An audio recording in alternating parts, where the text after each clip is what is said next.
Bueno, otra vez para alistarnos. Muy buenos días. ¿También acá? ¿Listos? Todos con sus Biblias, ¿verdad? Todos tienen Biblia. Bueno, qué pregunta la mía. Si vienen acá tienen que tener Biblia, lapiceros, cuadernos y lo que puedan. Seguimos en el tema llamados a servir ovejas. Empezamos entonces. Estamos en la cuarta semana. ¿Ustedes pueden creer eso? Hemos hablado 5 semanas de pastores, 2 semanas de diáconos y ahora vamos en la cuarta semana de llamados a servir ovejas. O sea, les estoy predicando claramente a ustedes de hace 4 semanas les estamos predicando a todos ustedes. ¿Sabes qué número de mensaje es este de la pureza de la iglesia? El mensaje número 18. Pronto llegamos al 20, seguro.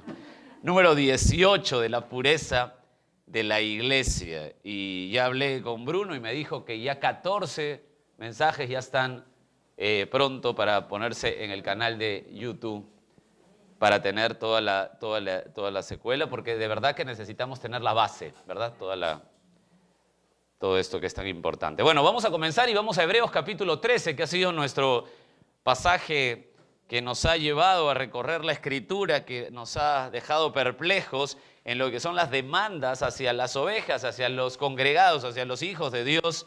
Todos nosotros somos ovejas, todos nosotros necesitamos esto, pero estamos clarificando y separando las cosas según la Escritura para que no tengamos un panorama claro de la responsabilidad tanto de los pastores, que ustedes ya saben, ustedes tienen que analizar y calificar a sus pastores en todo tiempo, siempre tienen que analizarlos, como a los diáconos, cuando después de la pureza de la iglesia de pronto Dios llame a alguien a formar parte de ser diácono de la iglesia, ustedes tienen que tener la aprobación clara de saber que es una persona como la Biblia dice, igual que los pastores, ¿verdad? Pero ahora nos estamos dedicando a decirles sus responsabilidades desde hace 4 semanas, las responsabilidades de ustedes bíblicamente. Bíblicamente. Usted ama a Dios, el amar a Dios es obedecerle. Hebreos capítulo 13, desde el verso 1, dice: permanezca el amor fraternal. No olvidéis de la hospitalidad, porque de ella algunos, sin saberlo, hospedaron ángeles. Verso 3, acordaos de los presos, como si estuvieras preso juntamente con ellos, y de los maltratados, como que también vosotros mismos estáis en el cuerpo. Honrosos sean todos el matrimonio, y el hecho sin mancilla, pero a los fornicarios y a los adúlteros los juzgará Dios. Sean vuestras costumbres sin avaricia, contentos con lo que tenéis ahora, porque Él dijo: no te desampararé, ni te dejaré, de manera que podemos decir confiadamente: el Señor es mi ayudador, no temeré lo que pueda hacer el hombre. Verso 7, acordaos de vuestros pastores que os hablaron la palabra de Dios, considerad cuál haya sido el resultado de su conducta e imitad su fe. Y el verso 8 termina esta porción diciendo: Jesucristo es el mismo ayer, hoy y por los siglos. Me encanta cómo termina esta parte del texto, porque muchas veces tenemos ese versículo, ¿no?, hasta pegado en los autos o por ahí, pero no sabemos cuál es el contexto de que el autor está hablando.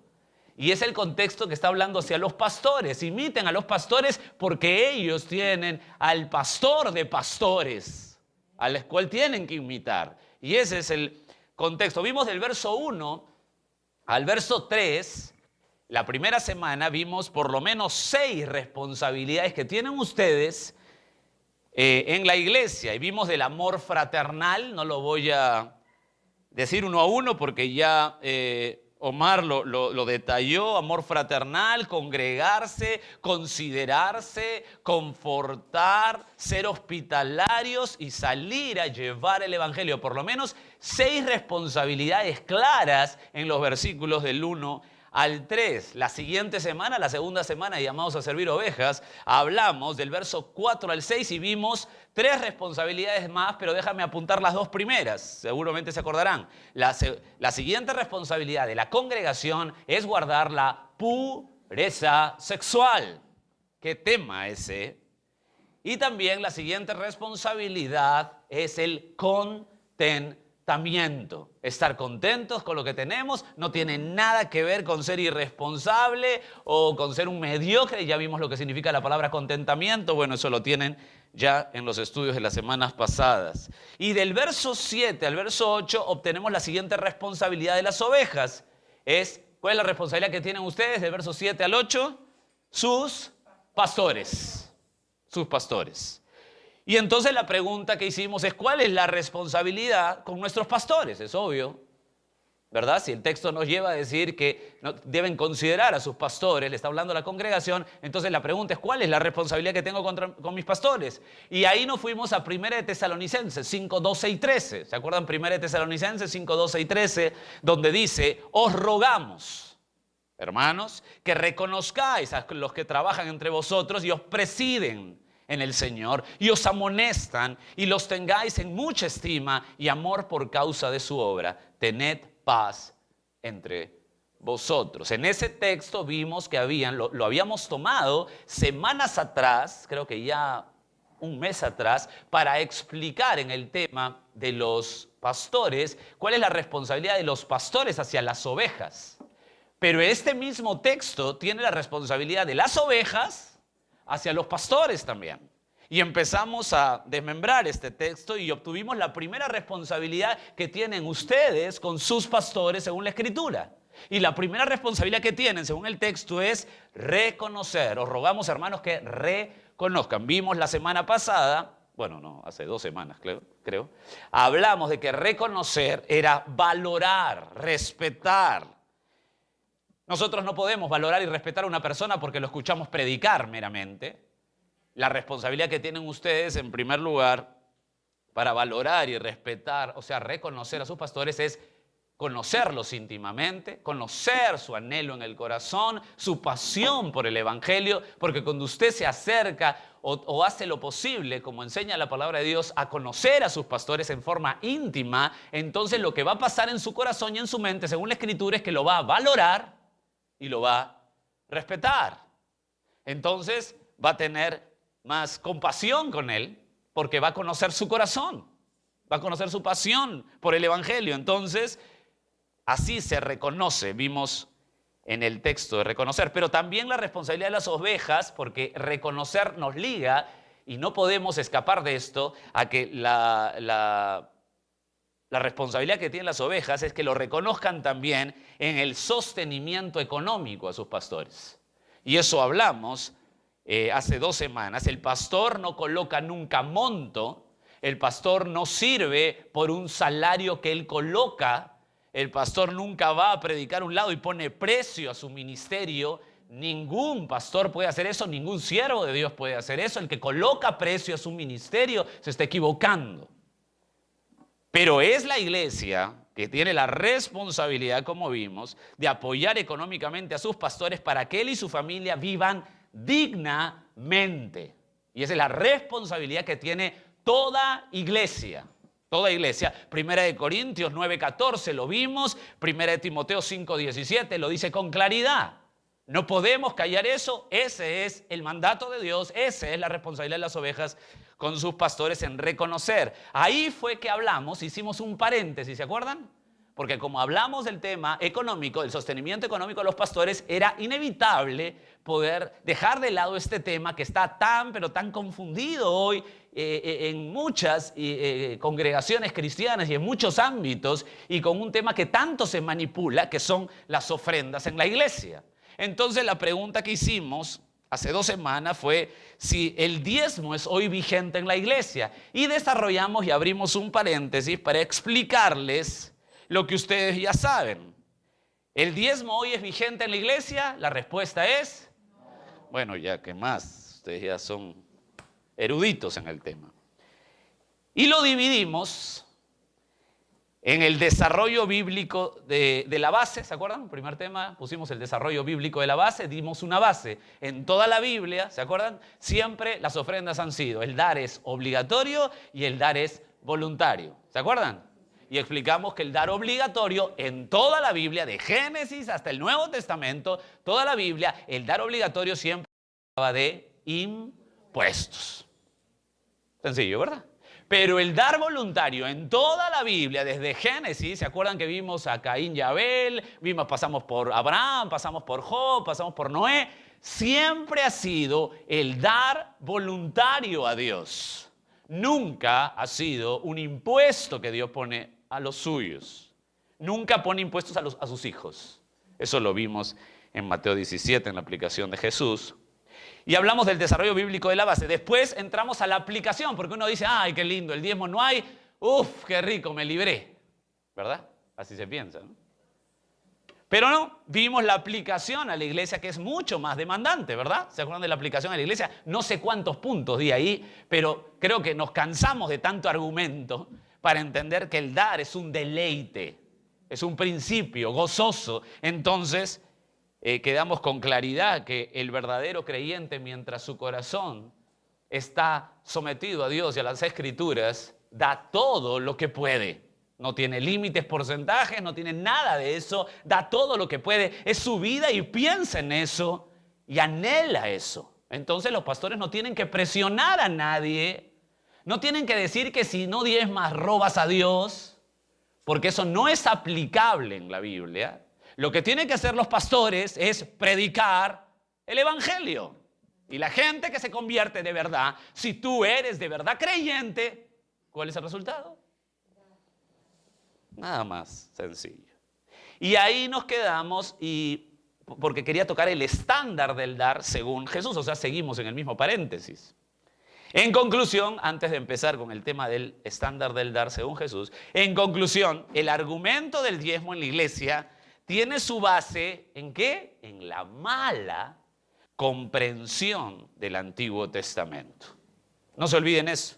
La base que tiene el diezmo es la mala comprensión. Yo no puedo aplicar el diezmo a la iglesia, no podría hacerlo. Y además tendría que decir que son 3 diezmos, ¿verdad? Es una mala comprensión del Antiguo Testamento. El diezmo, los diezmos que eran impuestos para Israel, se podrían hacer un paralelo. ¿Con qué hacemos un paralelo del diezmo? ¿Con qué se podría hacer un paralelo hoy? Con los impuestos. Con los impuestos. Es decir, si yo no pago mis impuestos correctamente, estoy robándole a Dios. Ahí sí puedo hacer el paralelo. Con algo obligatorio, más no con la iglesia. Pero en la iglesia, pero para la iglesia son las ofrendas voluntarias. El que es transformado no da un porcentaje, no se limita, da todo lo que puede. Y como lo hemos dividido así, hoy me quiero empezar a desarrollar el punto 3 para terminar el paréntesis. Todavía estamos en el paréntesis, ¿eh? ¿También? ¿Hasta ahí están bien? Era solamente la introducción. ¿Están bien, no? Perfecto. El estándar del dar según Jesús. Quisiera ir contigo a este punto 3, que es emocionante. Es emocionante. Esta enseñanza de Jesús es gigante. Es una bomba pura. Me encanta esto. Es un pulverizador de nuestra avaricia. Y desarraiga cualquier intento, escúchame bien, desarraiga cualquier intento de amor al dinero. Fue tan fuerte esta enseñanza de Jesús, fue una parábola. Fue tan fuerte esta enseñanza de Jesús que quisiera que veas primero su impacto. ¿Está bien? Quiero que vayas, por favor, y sí te pediría que me acompañes a Lucas capítulo 16. El Señor Jesús da una parábola que fue una bomba. Es tan fuerte, como dije, esta parábola, que su impacto está en el verso 14 de Lucas 16. Dice, y oían también todas estas cosas los fariseos, que eran avaros y se burlaban de él. O sea, tenían en su conciencia eso y lo expresaban como burlándose de él. Lo que Jesús nos va a enseñar en esta parábola es el estándar del dar según Jesús. Esta parábola es una bomba sensacional, como van a ver. Creo que en este punto podemos cerrar el círculo de lo aprendido. Podemos cerrar el paréntesis que hemos abierto hace 2 semanas. Damas y caballeros, la parábola que les voy a presentar hoy es la parábola del mayordomo infiel. La parábola del mayordomo. El cual destroza, escúchame bien, la teología de la prosperidad. Solo estudiando esta parábola destroza la teología de la prosperidad, tratándola de aberrante, porque la teología de la prosperidad es aberrante para las Escrituras. Pues claramente esta teología de la prosperidad ofrece, ¿sabes lo que ofrece la teología de la prosperidad? Ofrece lo que el diablo ofrece. Eso ofrece la teología de la prosperidad. Vamos a Lucas 16. Voy a leer desde el verso 1, es una parábola, ahora te voy a explicar en qué momento se da esa parábola y obviamente te pido otra vez que en estos minutos que tenemos me tengas paciencia para completar el concepto al final. ¿Está bien? ¿Me van a tener paciencia? ¿Sí? ¿Está bien? Los del siguiente servicio no sé porque llegarán más llenos que ustedes. Se van a dormir. Lucas 16, del versículo 1. Dijo también a sus discípulos. ¿A quién estaba hablando Jesús? Muy bien. Había un hombre rico que tenía un mayordomo y este fue acusado ante él como disipador de sus bienes. Entonces le llamó y le dijo, ¿qué es esto que oigo acerca de ti? Da cuenta de tu mayordomía, porque ya no podrás más ser mayordomo. Entonces, estoy leyendo el verso 3, el mayordomo dijo para sí, él pensó, ¿qué haré? Porque mi amo me quita la mayordomía. Cavar, no puedo. Mendigar, me da vergüenza. Verso 4, ya sé lo que haré para que cuando se me quite de la mayordomía, me reciban en sus casas. Y llamando a cada uno de los deudores de su amo, dijo al primero, ¿cuánto debes a mi amo? Él dijo, 100 barriles de aceite. Y le dijo, toma tu cuenta, siéntate pronto, escribe 50, ya no 100, 50.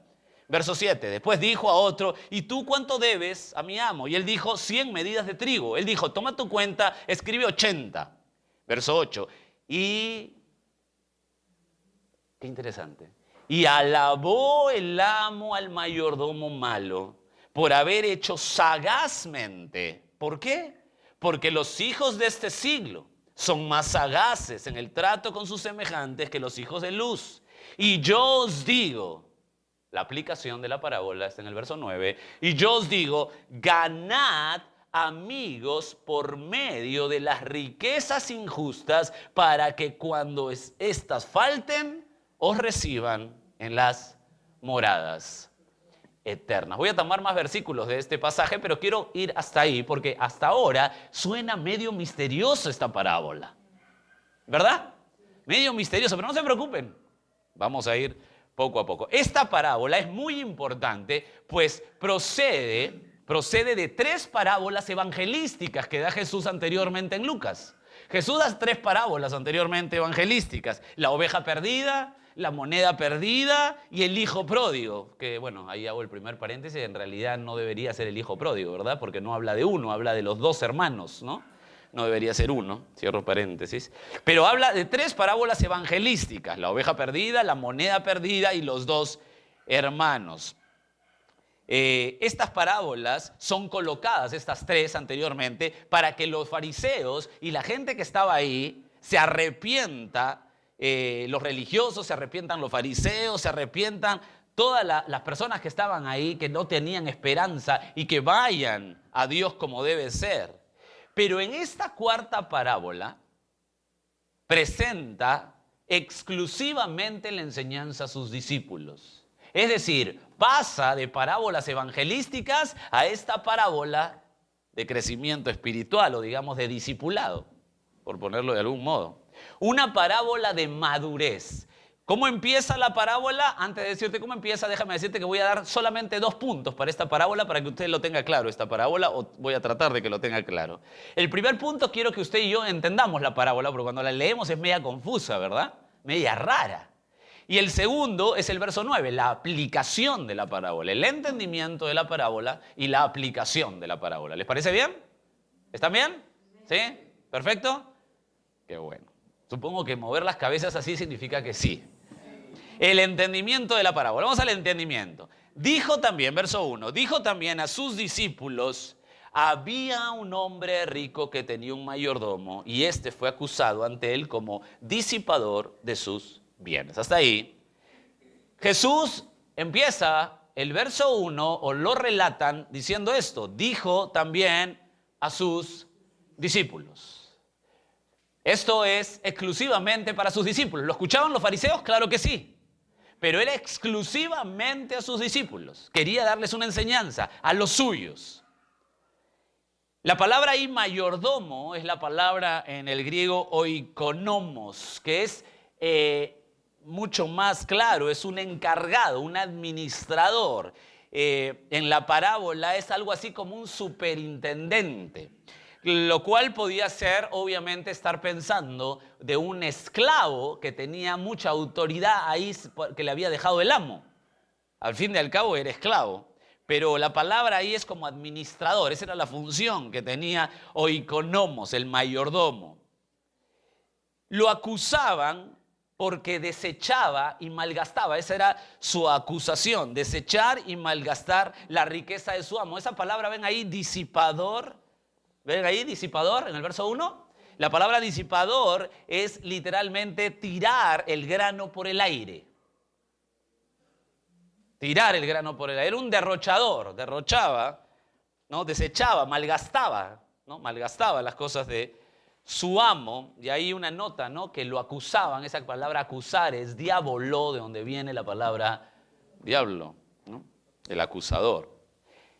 Estamos entendiendo la parábola, déjeme ponerte en todo lo que es la parábola. Verso 2, entonces le llamó y le dijo, ¿qué es esto que oigo acerca de ti? Da cuenta de tu mayordomía, porque ya no podrás más ser mayordomo. Sencillamente el verso 2 lo que dice es que lo despidieron. Chao, se acabó tu chamba. Lo despidieron al hombre. Entonces el verso 3 dice el mayordomo, ¿qué haré? Dice para sí. Está pensando él, ¿qué haré? Porque mi amo me quita la mayordomía. Ahí vemos claramente que es un superintendente, un administrador, pero es el esclavo de este amo. Me quita la mayordomía. Cavar no puedo, mendigar me da vergüenza. Es obvio, déjame hacer una nota aquí del verso 3, es obvio que está en un problema. Un superintendente dependía de la casa de su amo. Un esclavo dependía de su amo. Si tu amo te bota, no es que te quedes sin trabajo como te quedarías tú hoy día o yo hoy día si me botan de mi trabajo. No, este es un esclavo. Si te botan, te quedas sin nada. Sin casa, sin comida, sin nada. ¿Estoy claro? Ese es el pensamiento aquí sobre este personaje, porque no vayan a pensar que perder trabajo, bueno, no importa, voy a la esquina, presento mi currículum y ya está. No, aquí el amo te saca y te quedas sin nada. Estás en la calle. Entonces este hombre dice, ¿pero qué cosa voy a hacer? Cavar no puedo. ¿A qué se refiere con eso? Bueno, este hombre obviamente es muy refinado, ¿no? Es un esclavo. Ajá. Cavar yo, dice, está loco, hacer trabajo de obrero. ¿Yo? No, dice el esclavo.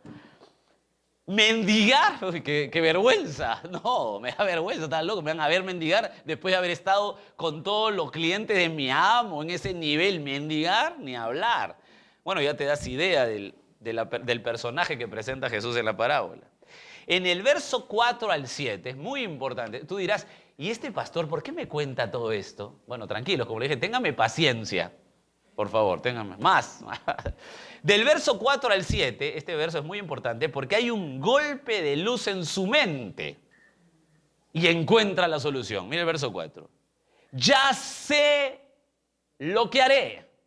Ya sé lo que haré. Golpe de luz en su mente. Para que cuando se me quite de la mayordomía, me reciban en sus casas. Está hablando de los clientes, de la relación que tenía con la gente. Y llamando a cada uno de los deudores de su amo, dijo primero, ¿cuánto debes a mi amo? Y él dijo, 100 barriles de aceite. Y le dijo, toma tu cuenta, siéntate pronto y escribe, en lugar de 100, escribe 50. Después dijo a otro, ¿y tú cuánto le debes a mi amo? Y él dijo, 100 medidas de trigo. Bueno, siéntate, toma tu cuenta y escribe 80. Primero que ya sé lo que haré, habla de un conocimiento profundo y propósito en marcha. O sea, ya tengo la idea, ya tengo la solución. Empieza el propósito en marcha. Esto es muy importante entender, este pensamiento, porque su pensamiento es renegocio las deudas y me reciben los beneficiarios. Renegocio las deudas y me reciben los beneficiarios. Claro, un paréntesis aquí también, ¿no? Chiquito, ¿no? Si despides a alguien que maneja dinero en tu empresa, despídelo ya. No lo dejes una semanita que ordene las cosas, porque si no te va a hacer esto. Es una mala idea dejar al que maneja dinero en una empresa. Si lo vamos a pedir, hay que pedirlo pronto, ya, ese mismo día. Porque si lo dejas una semanita, te pasa lo que hace este mayordomo. Cierro paréntesis. En el verso 5 y 6 hay una renegociación. Y escucha esta renegociación porque muy pocas veces nos detenemos a ver las cuentas que hace. Dice ahí, ¿cuánto debes a mi amo? Le dice este mayordomo a un cliente de su amo. Y le dice, bueno, le debo a tu amo 100 barriles. Bueno, pon 50. Y uno dice, bueno, la mitad, qué bueno. Déjame decirte algo. Las cantidades son abismales.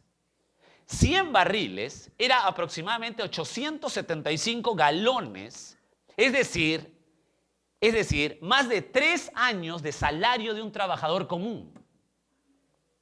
100 barriles equivalía a 3 años de salario de un trabajador común. Entonces decirle, te perdono el 50%, era perdonarle año y medio de salario, de trabajo. Son cantidades enormes. Y cuando le dice acá, ¿cuánto le ves a mi amo? 80 medidas de trigo. Bueno, 80, ya saca 100 medidas, saca 20 y quédate con 80. Bueno, cuando hablamos de 100 medidas de trigo, son 10 años de salario de un trabajador común. O sea, lo que se le está condonando a la gente son montos enormes. Obviamente, si alguien viene y te dice, ¿cuánto debes al banco? Debo $20.000. Bueno, olvídate, págame $5.000. Tú a ese hombre lo vas a, ¿no?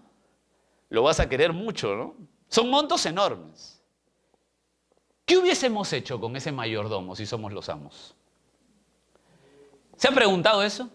Bueno, la gente que estaba ahí, los discípulos que estaban ahí, los fariseos que estaban ahí al lado escuchando esta historia, que se quedaban, ¿cómo? Pero ¿cómo puede haber un esclavo que haga eso? Están esperando que Jesús diga, bueno, y este amo vino y azotó al mayordomo, lo mandó matar. Este hombre, los discípulos que son más piadosos, obviamente, habrán dicho, bueno, Jesús va a decir que a este mayordomo le va a decir, apártate de mí, hacedor de maldad, no te conozco. Eso sería la reacción normal y esperada hacia un esclavo malo, ¿verdad? ¿No te parece? ¿Tú qué hubieras hecho con un esclavo así? Pero aquí viene lo sorprendente en la parábola. Jesús nos sorprende y sorprende a todos, y el verso 8 dice lo siguiente: y alabó el amo al mayordomo. ¿Qué? ¿Qué cosa? O sea, cuando tú entiendes la parábola y te metes a la parábola, tú vas a entender que en ese tiempo, hace 2000 años, cuando ya la tienes más clara de que hablas de un oikonomos, de que es un esclavo, de que las medidas son enormes, entonces tú lo que esperas es que este hombre se le castigue y Jesús enseñe que hay una disciplina y hay que castigarlo, ¿verdad? Todo el mundo esperaba eso, y de pronto dice, y alabó el amo al mayordomo malo por haber hecho sagazmente. ¿Cómo? ¿Qué? Jesús está enseñando a alabar a los impíos y mentirosos y ladrones. ¿Eso es lo que enseña Jesús? Continúa el texto. Porque los hijos de este siglo son más sagaces en el trato con sus semejantes que los hijos de luz. Quiero decirte que hay 2 familias nada más aquí en la tierra: los hijos de Dios y los hijos de las tinieblas, los hijos de Satanás. Se le alaba en la parábola porque cumplió su propósito. ¿Cuál era el propósito que tenía este esclavo, este mayordomo, este superintendente? Él tenía el propósito de asegurarse su futuro terrenal. Él tenía su propósito de estar seguro aquí en la tierra, de tener su seguridad terrenal. Y como lo cumplió, ¿usted cree que lo cumplió? Claro, todos los demás lo contrataron, ¿no? Si a usted le perdonan tantos miles, usted va a decir, qué lindo es este hombre, lo llevo a mi empresa, ¿no? Bueno, sagazmente este hombre cumplió su propósito. Hay 2 familias, como dije. Primera de Juan 3:10, que puedes anotar al margen, dice, en esto se manifiestan los hijos de Dios y los hijos del diablo. Todo aquel que no hace justicia y que no ama a su hermano no es de Dios. Damas y caballeros, hay dos familias. Ustedes de dos familias. De una tiene que ser de estas dos. O es hijos del diablo o es hijos de Dios. La persona que está acá en la parábola que está describiendo Jesús toma la posición de hijos de tinieblas y él lo que hace como prioridad y sagazmente es asegurar su futuro terrenal. Ya estamos yendo al punto. Juan 8:44 dice, vosotros sois de vuestro padre el diablo. Jesús está hablando con los religiosos, con los fariseos. Estaba en una disputa. Bueno, cada vez que usted lea los evangelios va a encontrar a Jesús disputando. Vosotros sois de vuestro padre el diablo. O sea, Jesús dice, hay dos familias, ¿verdad? Usted y yo somos de una de las dos. Dos familias totalmente opuestas. ¿Cuál es el punto aquí? ¿Cuál es el punto? Los hijos del diablo viven, escucha, para que sepamos el punto de la parábola, porque no se olviden que la parábola tiene una sola enseñanza. Una sola enseñanza. Nosotros tenemos que analizar la parábola para ir a esa enseñanza. El punto aquí, ¿cuál es? Que los hijos del diablo, que los hijos de tinieblas viven para formarse su futuro terrenal, viven para sus logros y beneficios, viven para sí mismos. Por eso que en la parábola este mayordomo infiel es alabado. ¿Por qué es alabado? Porque cumple lo que él se propuso. Vive para sí mismo. No quiero que pienses más de esto, déjame darte la aplicación de la parábola.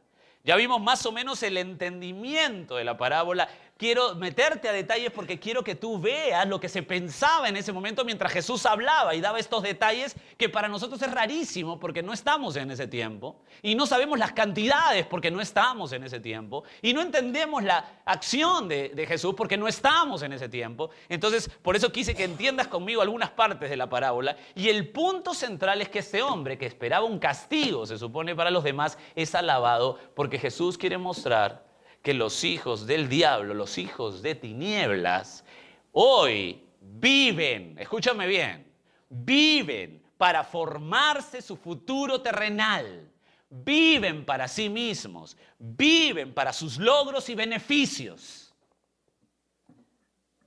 Hasta ahí está un poquito difícil la cosa, ¿eh? Déjame darte la aplicación de la parábola. Voy a ir desde el verso 9, la aplicación. Mira lo que dice Jesús. Da el punto de la parábola y Jesús dice, la aplica. Yo os digo, y acá viene lo sorprendente también. Ganad amigos por medio, estoy leyendo el verso 9 de Lucas 16. Ganad amigos por medio de las riquezas injustas para que cuando éstas falten os reciban en las moradas eternas. Jesús aquí presenta el otro sendero. El primer sendero es el mayordomo infiel, en el cual hizo sagazmente, vendió, negoció, renegoció y al final se quedó trabajando con los clientes de su amo, obviamente porque es tan lindo y tan bueno según el mundo. ¿Y cuál era su propósito? Claro, era su beneficio personal, asegurarte. ¿Has escuchado esa frase alguna vez? Quiero asegurar mi futuro. Y si aseguro mi futuro, ahora sí voy a servir al Señor. Bueno, déjame decirte que lo que querían hacer aquí es eso. Asegurar su futuro terrenal, vive para eso, su mente estaba en eso, su corazón estaba en eso y damas y caballeros lo logró. Pero Jesús en la aplicación da el otro sendero. ¿Cuál es el otro sendero? ¿Cuál es la inversión del verdadero Hijo de Dios? Aquí el punto de la aplicación es que ¿dónde inviertes tu dinero? ¿Dónde lo inviertes? Tienes un sendero, ya lo viste. Ahora déjame darte el otro, dice Jesús. ¿Cuál es el otro sendero? Damas y caballeros, el otro sendero de inversión económicamente de un hijo de Dios es el evangelismo. Jesús dice, os digo, ganad amigos por medio de las riquezas injustas para que cuando éstas falten, os reciban en las moradas eternas. El otro sendero, mis queridos, para Jesús es el evangelismo. Dar para el evangelismo. Los creyentes piensan, los creyentes verdaderos piensan, viven y se preocupan por invertir todo lo que pueden. ¿En qué? En el evangelismo. Usted, si es creyente, ha pasado algo en su corazón que va a querer dar todo lo que puede al Señor. ¿Qué significa? Porque la gente dice, quiero darle al Señor, quiero darle al Señor. ¿Qué significa eso? Lo que significa es que tu corazón está enamorado, apasionado del evangelismo. Tú quieres que se predique el evangelio. Tú quieres ganar amigos. Aquí vamos a explicar eso porque esto suena raro. Ganar amigos con riquezas injustas. Quiere decir que Jesús está avalando que la plata de un narcotraficante la dé para ganar, para evangelizar. Bueno, déjame ir poco a poco contigo. ¿Están bien hasta ahí? Poco a poco, no se desesperen. El otro sendero es el evangelismo. La primera inversión de la parábola, está hablando a sus discípulos, es, bueno muchachos, ustedes quieren vivir para el mundo, vivan para el mundo, asegúrense terrenalmente. Ah, ¿te estás asegurando terrenalmente? ¡Qué bueno! Eso ahora lo hacen los hijos del diablo. Esa es su vida. Así viven, hacia eso van. Eso es lo que piensan, ese es su corazón. Pero déjenme darles, muchachos, otro sendero, el segundo y único. Tú vas por uno de los dos senderos, eso es obvio, solamente tienes dos senderos. El segundo es invertir en el evangelismo. Y te voy a explicar ahora por qué. Y entonces la gente podría decir, Jorge, pero si tan solo tuviera un poco más, si tan solo tuviera un poco más de dinero, yo daría el evangelismo. Eso es lo que se escucha siempre, ¿no? Bueno, por eso está el verso 10 y 12, que lo dejé para ir completando algunos pensamientos que yo supongo que tienen. Verso 10. El que es fiel en lo muy poco, también en lo más es fiel. Y el que en lo muy poco es injusto, también en lo más es injusto. Pues si en las riquezas injustas no fuiste fieles, ¿quién os confiará lo verdadero? Aquí tenemos que hacer un paréntesis para explicar qué cosas son riquezas injustas. Las riquezas injustas es todo dinero de este mundo. Todo dinero de este mundo, porque el dinero es amoral, no es ni bueno ni malo. Jesús le llama riquezas injustas a todo lo que tenemos en la billetera. Todo el dinero que tenemos, todo el dinero que ganamos correctamente en nuestro trabajo, Jesús le pone aquí riquezas injustas, porque la riqueza o el dinero es amoral.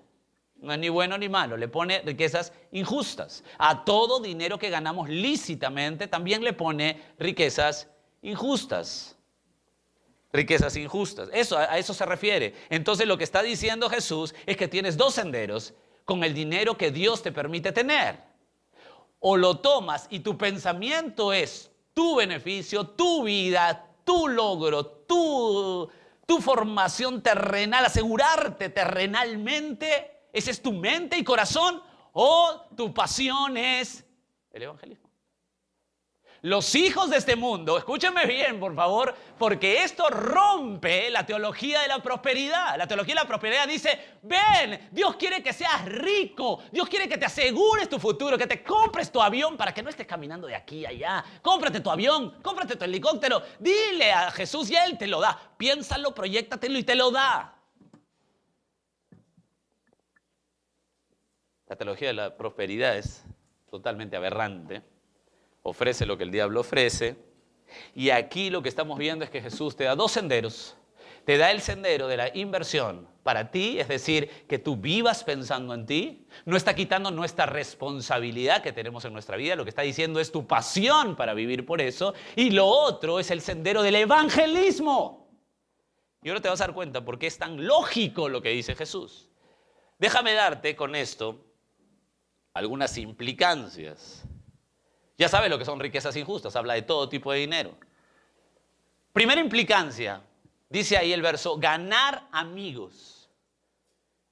Si inviertes tu dinero aquí, mis queridos, escúchame bien, si usted escoge la primera senda y vive para sus beneficios y asegurarse su vida terrenal, si usted invierte tu dinero aquí para tus cosas como prioridad, escúchame bien, llegarán al cielo, si son creyentes, y no tendrán muchos amigos que le agradezcan. Segunda implicancia, la tragedia de los creyentes es llegar sin recompensas eternas. Una tragedia. Usted sabe que va a haber recompensas en la eternidad. La siguiente implicancia es que acumular es pecado. Acumular es pecado. La otra implicancia es que alguna vez usted ha visto un auto fúnebre. ¿Qué lleva un auto fúnebre? ¿Usted ha visto un auto fúnebre que detrás va un camión de mudanza? Claro, obviamente, ¿no? El muerto se muere y no se lleva nada. No va a ir con su camión de mudanza atrás, ¿no?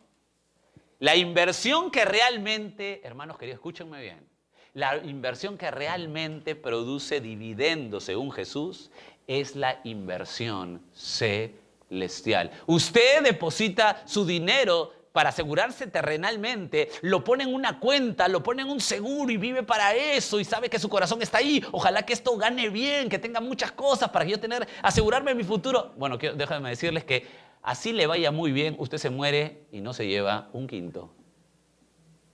Si le va mal, por supuesto lo perdió aquí todo. Pero si le va bien, se muere, igual no se lo lleva. Pero si usted invierte para el evangelismo, esto tiene dividendos por la eternidad. O sea, esto se vuelve lógico. Esto se vuelve lógico. Déjame seguir profundizando. ¿Está ahí? ¿Están bien? Es un tema muy agudo, Es un tema muy agudo. Es tanto así que en la teología de la prosperidad combinan el deseo de tener riquezas terrenales, el anhelo de asegurarnos terrenalmente, con la piedad de tener una vida con Dios. Hermanos queridos, esto desarraiga, te quita totalmente el amor al dinero. Si Dios te da, gloria a Dios, es para dar más. Si Dios te quita, gloria a Dios, tu corazón lo quiere tener así, porque tú lo necesitas así. Esto es increíble. Déjame ahondar con esto. Mateo 6, en el Sermón del Monte, del verso 19. Si puedes, anda, porque quisiera dar una enseñanza ahí muy interesante que seguramente algunos la han escuchado, quiero refrescarle. Mateo 6, del verso 19, dice Jesús en el Sermón del Monte: no os hagáis tesoros en la tierra. ¿Cómo empieza Jesús diciendo? Bueno, hazte un tesorillo por ahí. Un tesorito, chiquito, chiquito, que en la tierra. Ya, te permito.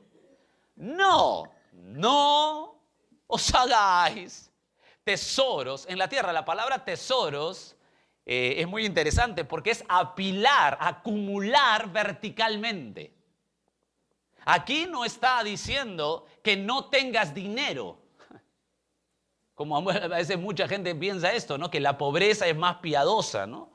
No. Acá no está hablando de que ganes dinero. Aquí lo que está diciendo es que no te hagas, no apiles verticalmente, no acumules en la tierra. O sea, tu mentalidad terrenal, porque tú lo acumulas para asegurarte y porque ese es tu corazón y esa es tu vida, asegurarte. Y la gente se miente diciendo, si me aseguro, ahora sí veo la parte de Dios, porque van a la iglesia, ¿no? Bueno, eso no tiene nada que ver con la Biblia. Dice aquí, no os hagáis tesoros, apilar verticalmente, en la tierra, donde escucha esto, esta frase a veces la pasamos, donde la polilla, el orín, corrompen y donde los ladrones minan y hurtan, sino aseos. Mira lo contrario, ¿te acuerdas la parábola? Tiene dos senderos, ¿verdad? ¿Está bien o no, hermanos? Quiero saber si está bien porque estos temas son muy importantes. La parábola tiene dos senderos. El primer sendero, que el mayordomo infiel cumple lo que quiere, su beneficio terrenal, y lo alaba el amo. ¿Por qué? Porque este hombre, como es hijo de tinieblas, ha logrado lo que quiere. Pero la aplicación es que hay otro sendero, el evangelismo. Mira lo que dice Jesús, es lo mismo lo que dice Jesús. No te hagas tesoros en la tierra, donde, ya puse el ejemplo, polilla, orín, corrompen, ladrones, minan y hurtan, sino lo contrario, el otro sendero. Haceos tesoros en el cielo. ¿Por qué, Jesús? ¿Por qué me hago tesoros en el cielo mejor? Ahí está.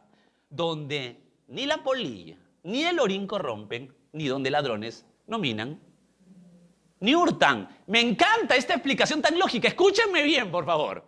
¿Por qué Jesús dice polilla, orín y ladrones no hurtan? ¿Sabes por qué? Porque en el primer siglo habían tres formas de tener riqueza. La primera de ellas, la primera forma era la ropa. Tú acumulabas ropa para tener riqueza. Por eso es tan importante ver en los evangelios los mantos que se ponen. Jesús tenía un manto púrpura y que el fariseo se ponía 20 mantos. La ropa era símbolo de riqueza. Segundo símbolo de riqueza era el grano, el trigo, porque la economía era agrícola, ¿verdad? Y el tercer símbolo de riqueza en el primer siglo en Israel, en Palestina, era tener oro. Ropa, 1, trigo, 2, oro. ¿Está claro? Ahora regresa Jesús, donde la polilla, no te hagas tesoros en el cielo, porque la polilla, ¿qué hace con la ropa? La palabra ahí, orín, en realidad la palabra en el griego es brosis, no es orín. En realidad es un término que quiere decir comer. O sea, lo que está hablando Jesús es ahí, primero dice, donde la polilla, que te malogra la ropa, el primer punto de riqueza, y acá lo segundo es que las ratas comen. Ese es el término. O sea, el trigo, si tú te acumulas trigo, ¿sabes lo que va a pasar? Dice Jesús. Aquí en la tierra, para ti, ¿quieres acumular? La rata se los va a comer. Y en tercer lugar, el oro. ¿Por qué? Porque las casas estaban hechas de una especie de barro, donde para robar lo que hacían era cavar por la pared y te robaban. Por eso que dice aquí que donde no van a entrar ladrones a minar y a hurtar. ¿Me entiendes? Porque Jesús utiliza esos 3 puntos porque son las 3 formas de riqueza en el primer siglo. Entonces, lógico te dice, ¿por qué tu vida la depositas ahí? ¿Por qué vives para eso si tu ropa se va a polillar? Si tu trigo se lo va a comer las ratas y si tu oro te lo pueden robar. Y si no te lo roban, te mueres y no te lo llevas. Entonces lo lógico es que tu tesoro sea celestial donde siempre, donde por la eternidad vas a cobrar dividendos.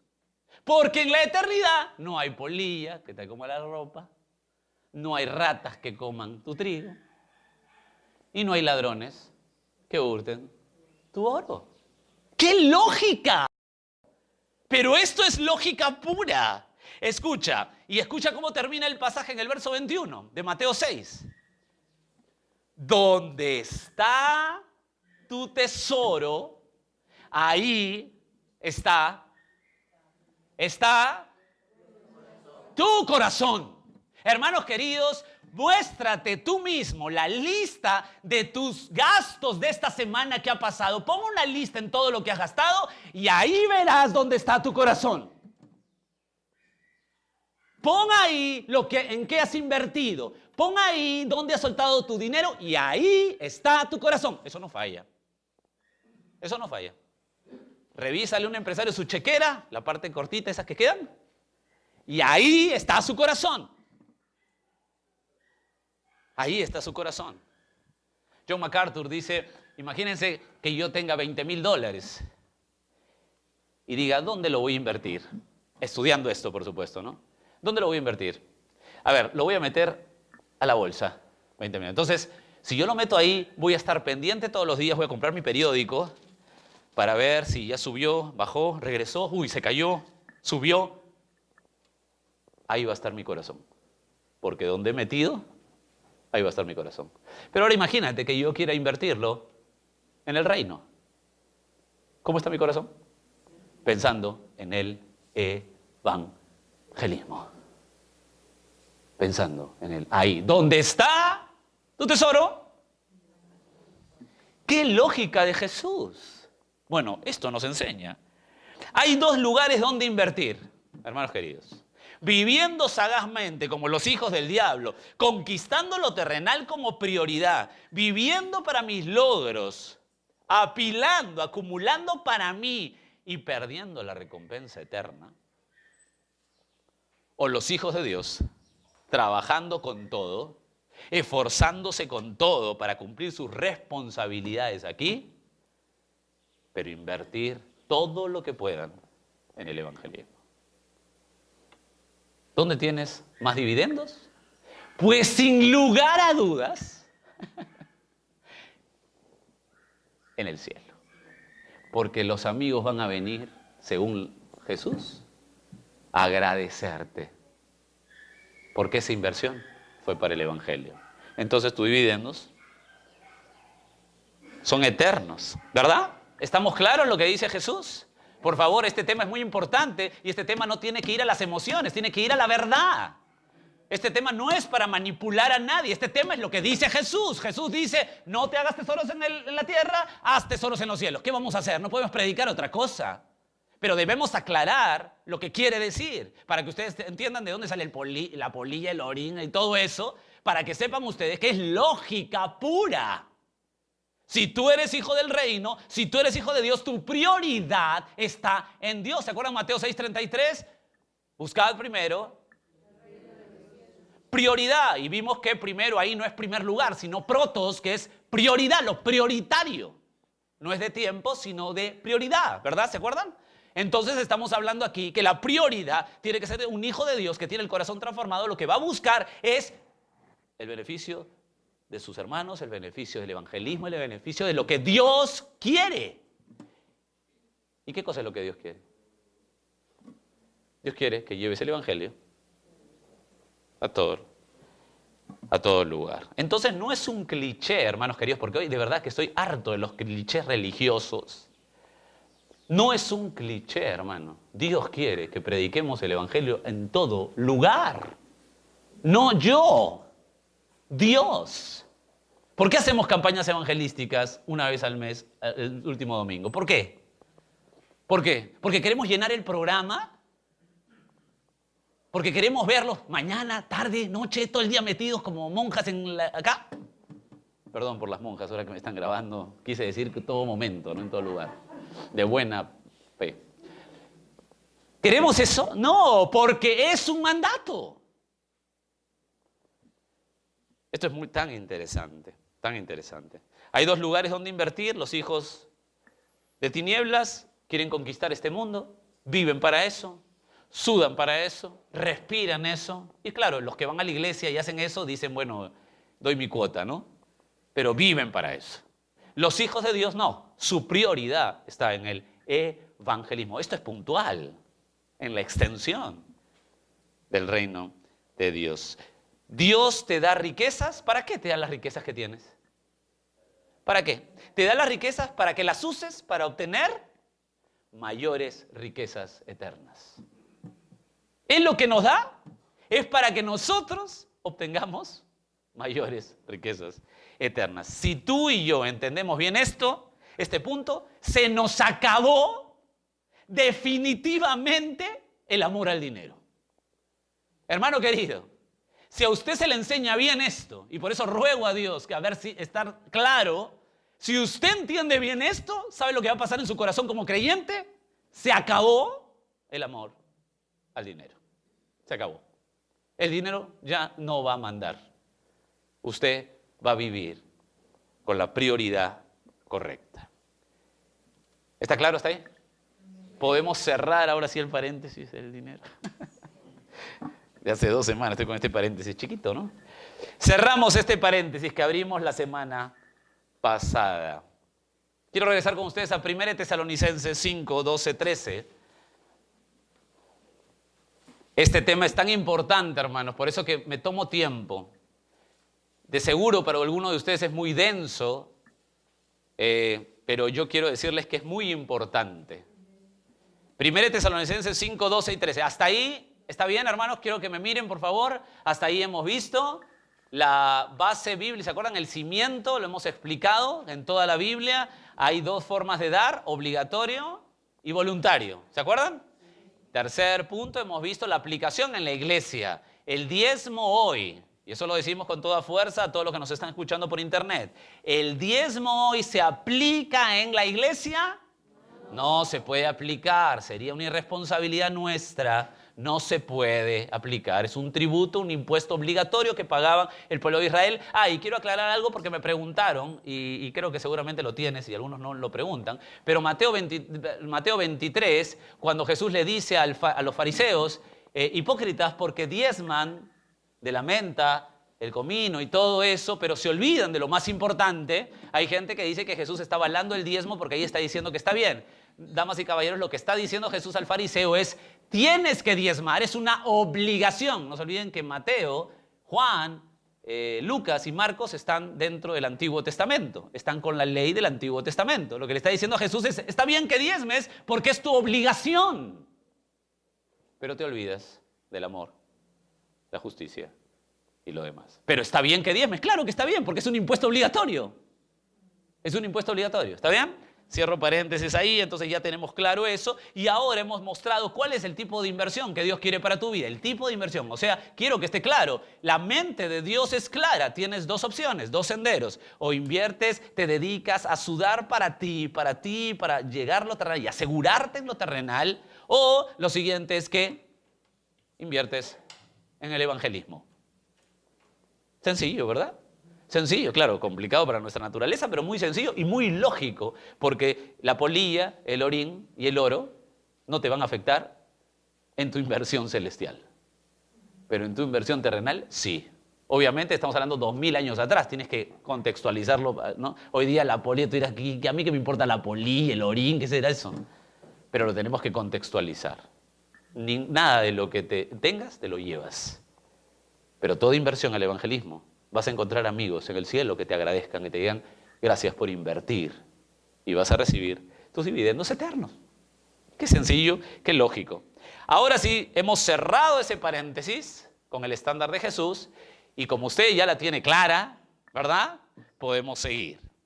Estamos en el punto, porque este punto lo abrimos, porque estábamos en la responsabilidad de las ovejas con los pastores, ¿se acuerdan? 1 Tesalonicenses 5, 12 y 13, os rogamos, hermanos, que reconozcáis a los que trabajan entre vosotros, presiden el Señor y os amonestan, y que los tengáis en mucha estima, amor por causa de su obra, tened entre vosotros paz. La siguiente responsabilidad de las ovejas a los pastores, primero fue, ¿cuál fue la primera responsabilidad? ¿Se acuerdan? Reconocer. Y de ahí hablamos todo este paréntesis hasta el día de hoy. La segunda responsabilidad que tienen las ovejas con los pastores, según el texto, es tenerlos en mucha estima. Verso 13, y que los tengáis en mucha estima. ¿Sabes lo que significa eso? Escúchenme bien, por favor. Tenerlos en mucha estima es amar a los pastores en gran medida. ¿Escuchaste lo que dije? Mucha estima significa que usted, a los pastores que usted asume que Dios los ha puesto como guía de usted en su vida, en su congregación, usted decide estar en una congregación donde usted asume que ese pastor tiene las características que ya hemos predicado y que usted cree que este pastor ha sido puesto por Dios para guiar su vida espiritual, usted tiene como demanda y responsabilidad amar a los pastores en gran estima, o como lo traduce William Hendrickson. William Hendrickson dice amar a los pastores altamente, o como lo traduce e indica John MacArthur. Escucha lo que dice John MacArthur: amar a los pastores por encima de cualquier medida. Eso significa mucha estima. Claro, por supuesto, otra vez digo, no predico para que me estés besando y abrazando. Predico lo que dice el texto. Usted ya verá. Pero aquí nos enseña el texto que hay que amar a sus pastores, esa es la responsabilidad de las ovejas, con mucha estima. ¿Por qué? ¿Por qué yo tendría que amar a este con mucha estima? ¿Por qué? Verso 13. Por causa de su obra. No porque te guste su carácter o te cae bien. No porque es muy carismático o te gusta cómo habla o se sonríe contigo. No. Por causa de su obra, porque está metido en el trabajo con la palabra de Dios. ¿Qué significa esto? Que ellos son los hombres llamados por Dios que han sido utilizados, escúchame bien, para iluminar tu entendimiento, darle forma a tu teología, que se vuelva de una masa teológica a una firme teología, de un diluido e insípido concepto de Dios a un sabor y seguro camino por donde andar. Eso es lo que hacen los pastores. Por eso que Dios dice, ténganlos en mucha estima. ¿Por qué? Porque estos hombres le dan forma a la teología de la gente. Todos nosotros venimos con una teología, ¿verdad? ¿Verdad que sí? Entonces los pastores, ¿qué hacen? Les dan la Biblia, ¿cómo es? Dios lo llama con los requisitos que Dios pone, les capacita. ¿Para qué? Para darle forma a la teología que las ovejas. Es decir, mi teología está medio insípida, ahora hay sabor, hay seguridad. Me hizo recordar cuando estaba estudiando eso el Salmo 34:8. ¿Se acuerdan del Salmo 34:8? El Salmo 34:8, yo te lo leo, dice, a mí me encanta este salmo, dice, gustad y ved que es bueno el Señor y dichoso el hombre que confía en Él. La palabra gustad en hebreo es ta'am en hebreo, y significa probar, saborear. Saborear, claro. Cuando hay una teología formada, ¿sabes lo que pasa? Te deleitas en la palabra de Dios. Y eso es lo que nosotros como pastores tenemos que hacer. Darle forma a la teología que trae la gente. Poner los principios de la palabra de Dios. Y Dios utiliza a pobres hombres, insignificantes hombres, que Él llama. ¿Para qué? Para que tú puedas entender cada vez más la palabra de Dios. ¿Cuál es la respuesta? Dice dice Tesalonicenses, que la respuesta es tenerlos en mucha estima. Lógica pura. ¿Cómo se muestra esto en la práctica? ¿Cómo podemos tener a los pastores en mucha estima? Hablando bien de ellos. Hablando bien de ellos. Afecto constante para animarlos. Servicio sacrificial. Entender y ayudar y corregir sus debilidades. Pues ellos debieran alimentar su alma y ministrar su vida con la palabra de Dios. A eso se dedican los pastores, alimentar su alma y su vida con la palabra de Dios. Verso 13 dice, y que los tengáis en mucha estima. Usted ya sabe qué es eso, ¿verdad? ¿Está bien o están medio mareados? Ah, ya está bien. ¿Está bien o no, hermanos queridos? Dice, los tengáis en mucha estima y amor por causa de su obra, y termina diciendo, tened paz entre vosotros. Tened paz. ¿Sabe cuándo no se tiene paz en una iglesia? ¿Sabe cuándo no se tiene paz en una iglesia? Cuando a los pastores serios y fieles en la palabra, que hacen todo lo posible para ser lo más fieles a la Escritura, la gente no se sujete a ellos. ¿Usted quiere no tener paz en una iglesia? Entonces no se sujete a pastores fieles. Ahí no va a tener paz. ¿Quieres tratar de robarle el gozo a un pastor fiel? ¿Quieres que ese pastor fiel le trates de robar el gozo? Sé obstinado, contendor sin razonamiento, y lo lograrás. Y lo lograrás. ¿Quieres una congregación miserable? No se sometan a los pastores fieles. Vas a tener como resultado una congregación miserable.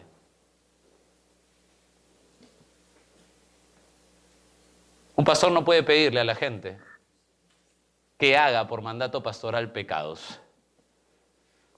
Un pastor tiene que limitarse a la palabra de Dios y buscar que todo sea la voluntad de Dios. Y la congregación, esa es la responsabilidad del pastor y va a rendir cuentas por eso. Y la responsabilidad de la congregación es sujetarse a su pastor, que es fiel a la palabra de Dios. Si no, encontramos iglesias miserables. Conclusión, la responsabilidad de las ovejas hacia los pastores es reconocerlos, tenerlos en mucha estima, tener paz y someterse a pastores fieles a la palabra. Demandas de Dios para usted. Demandas de Dios para usted. ¿Lo hará usted? Usted tiene que confrontar, analizar lo que se le enseña y tomar una decisión en su vida. Porque hoy estamos en una sociedad donde las iglesias son club social, donde cada uno va a hacer lo que quiera y sentirse bien con Dios sin entendimiento de la palabra. Y eso es terrible para usted y terrible para los pastores que van a rendir cuentas de lo que hablan. ¿Está claro hasta ahí? Bueno, seguimos la próxima semana.